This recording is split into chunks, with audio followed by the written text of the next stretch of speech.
Hello and welcome to my series of conversations with men and women whose ideas, vision and philosophy help define our contemporary world.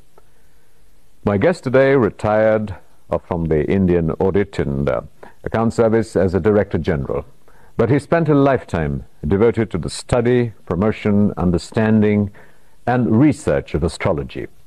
He's editor of the Journal of Astrology. He founded the astrology course at the Bharatiya Vidya Bhavan, and most significantly, perhaps 2 years ago, the Supreme Court led the campaign for the recognition, the endorsement, as it were, by the judicial political establishment of astrology. I'm delighted to welcome Mr. K.N. Rao. Thank you. For you, astrology has been a sadhana too, not just a predictive science.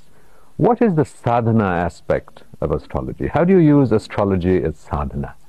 Well, let me tell you, astrology originated in the ashrams of rishis, and 18 rishis traditionally are said to be the founders of the system we follow. So from Gurukula, where Shishyas went there to do their sadhana, astrology became part of the subject, but it is known as Apara Vidya. That it is not a spiritual subject, it is not a Para Vidya, it is an Apara Vidya. But an Apara Vidya which acts as a bridge between Para and Apara. Explain to us Apara Vidya. And Apara Vidya, economics, politics, what we study in the university is Apara. Para Vidya is Upanishads, etc., Gita, which we study for spiritual knowledge and salvation. Astrology is a bridge. If you take the Apara route, you become like an astrologer making a fortune out of it.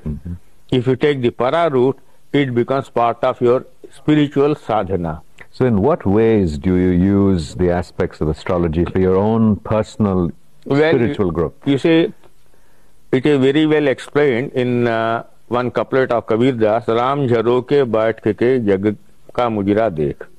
In other words, sitting on the attic of Ram Naam, see this weird dance of the world when people are motivated with their greed and selfishness. When you do astrology honestly, when people come to ask you a question, what do you see?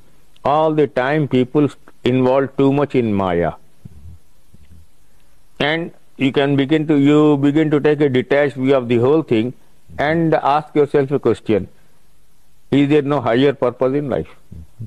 And once that becomes a pursuit of yours, then you know what to live, you know what to pursue. You've been a very